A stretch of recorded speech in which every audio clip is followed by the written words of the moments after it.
ನಮಸ್ತೆ ಎಲ್ಲರಿಗೂ, welcome to S K Mysuru Ruchi. ಈ ದಿನ 2 ಗೊಜ್ಜುಗಳು ತೋರಿಸ್ತಾ ಇದ್ದೀನಿ. ಇದು ನಮಗೆ ಜ್ವರ ಬಂದಾಗ ಎಲ್ಲ ಇದು ಮಾಡಿದಾಗ ನಾಲ್ಗೆಯಲ್ಲಿ ಊಟ ಸೇರಲ್ಲ ಅಂದಾಗ ಈ ಹಸಿ ಗೊಜ್ಜು ತುಂಬ ಚೆನ್ನಾಗಿರುತ್ತೆ. ಇದು ಬದನೆಕಾಯಿ ಟೊಮೊಟೊ ಗೊಜ್ಜು, ಇದು ಬಾಳೆಕಾಯ್ದು ಮೊಸರು ಗೊಜ್ಜು.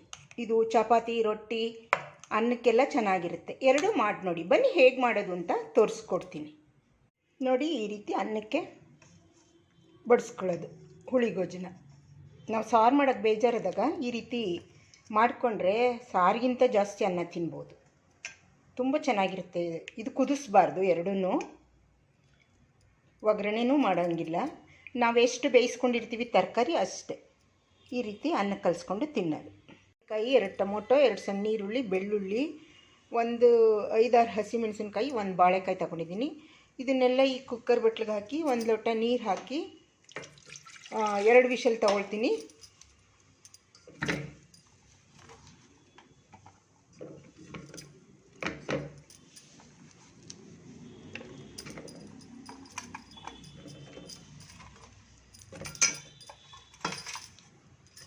ಕುಕ್ಕರ್ ಮುಚ್ಚಳ ಮುಚ್ಚಿ 2 ವಿಷಲ್ ತಗೊಳ್ತೀನಿ. ಇವಾಗ ನೋಡಿ, ಬೆಂದಮೇಲೆ ಇದಕ್ಕೆ 2 ಹಸಿಮೆಣಸಿನ್ಕಾಯಿ ಬೆಂದಿರೋ ತೊಗೊಂಡಿದ್ದೀನಿ, ಬಾಳೆಕಾಯಿ ಸಿಪ್ಪೆ ಬಿಡಿಸ್ಕೊಂಡಿದ್ದೀನಿ, ಕರಿಬೇವಿನ ಸೊಪ್ಪು, ಕೊತ್ತಂಬರಿ ಸೊಪ್ಪು, ಇವನ್ನ 3-4 2 ಹಸಿಮೆಣಸಿನ್ಕಾಯಿನೂ ಹಾಕ್ಕೊಂಡಿದ್ದೀನಿ.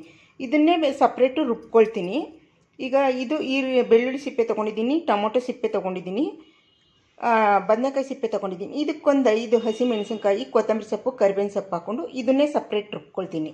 ಇದನ್ನೇ ಸಪ್ರೇಟ್ ರುಬ್ಕೊಂಡು 2 ಭಾಗ ಮಾಡ್ಕೊತೀನಿ. ಬೆಳ್ಳುಳ್ಳಿ ಸಿಪ್ಪೆ ಕೂಡ ತೆಗಿಬೇಕು. ಬೆಳ್ಳುಳ್ಳಿ ಸಿಪ್ಪೆ, ಟೊಮೊಟೊ ಸಿಪ್ಪೆ, ಬದನೆ ಸಿಪ್ಪೆ, ಬಾಳೆಕಾಯಿ ಸಿಪ್ಪೆ ಎಲ್ಲ ತೊಗೊಂಡಿದ್ದೀನಿ. ಸ್ವಲ್ಪ ಹುಣಸೆಹಣ್ಣು ನೆನೆಸ್ಕೊಂಡಿದ್ದೀನಿ, ಸ್ವಲ್ಪ ಈರುಳ್ಳಿ 2ಕ್ಕೂ ಕಟ್ ಮಾಡ್ಕೊಂಡಿದ್ದೀನಿ. ಇವಾಗ ಇದನ್ನು ರುಬ್ಕೊಂಡು ಬರೋಣ. ಮೆಣಸಿನ್ಕಾಯಿ, ಟೊಮೊಟೊ ಅದು ರುಬ್ಕೊಂಡಿರೋದು.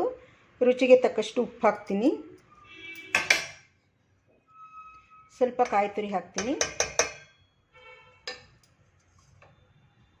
ಹುಣಸೆ ಹುಳಿ ಮಾಡ್ಕೊಂಡಿದ್ವಲ್ಲ ಅದನ್ನು ಹಾಕ್ತೀನಿ, ಹುಣಸೆ ರಸ, ಸ್ವಲ್ಪ ಕಟ್ ಮಾಡಿರೋ ಈರುಳ್ಳಿ ಹಾಕ್ತೀನಿ.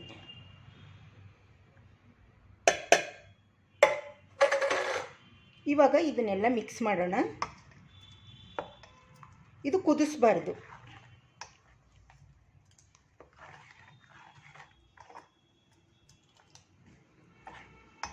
ನಮಗೆ ಕನ್ಸಿಸ್ಟೆನ್ಸಿ ಹೇಗೆ ಬೇಕೋ ಹಾಗೆ ಮಾಡ್ಕೋಬೋದು.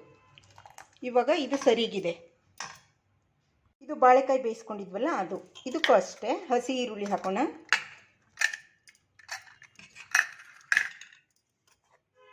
ಸ್ವಲ್ಪ ಕಾಯಿ ತುರಿ ಹಾಕ್ತೀನಿ.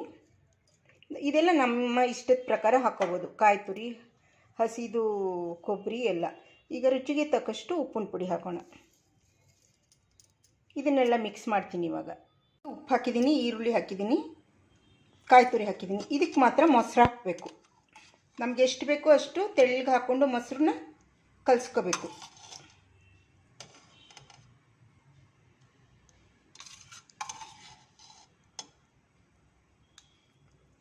ಇವಾಗ ಮಿಕ್ಸ್ ಮಾಡ್ತೀನಿ ನೋಡಿ. ಇವಾಗ ಮೊಸರು ಹಾಕಿ ಕಲಸಿದ್ದೀನಿ. ಸ್ವಲ್ಪ ಉಪ್ಪು ಹಾಕಿದ್ದೀನಿ, ಸಪ್ಪೆ ಅನಿಸುತ್ತು ನನಗೆ, ಅದಕ್ಕೆ ಸ್ವಲ್ಪ ಉಪ್ಪು ಹಾಕಿದ್ದೀನಿ. ಇದು ಬಾಳೆಕಾಯಿದು ಹಸಿ ಗೊಜ್ಜು. ಅನ್ನಕ್ಕೆ, ಚಪಾತಿಗೆ ಎಲ್ಲ ಚೆನ್ನಾಗಿರುತ್ತೆ. ರೊಟ್ಟಿ, ಪೂರಿ ಎಲ್ಲದಕ್ಕೂ ಚೆನ್ನಾಗಿರುತ್ತೆ. ಇದು ಅನ್ನಕ್ಕಂತೂ ತುಂಬ ಸೂಪರು. ಇದು ಅನ್ನಕ್ಕೆ ಮಾತ್ರ ಹಸಿ ಗೊಜ್ಜು.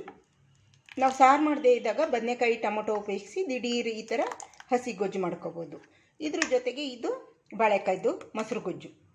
2 ರೀತಿ ಗೊಜ್ಜುಗಳು ತೋರಿಸ್ಕೊಟ್ಟಿದ್ದೀನಿ. ಈ ರೆಸಿಪಿ ನಿಮಗೆ ಇಷ್ಟ ಆದರೆ ಲೈಕ್ ಮಾಡಿ, ಶೇರ್ ಮಾಡಿ, ನನ್ನ ಚಾನಲ್ಗೆ ಸಬ್ಸ್ಕ್ರೈಬ್ ಮಾಡಿ. ಮತ್ತೆ ಬರ್ತೀನಿ ಹೊಸ ರುಚಿಯೊಂದಿಗೆ. ಬಾಯ್.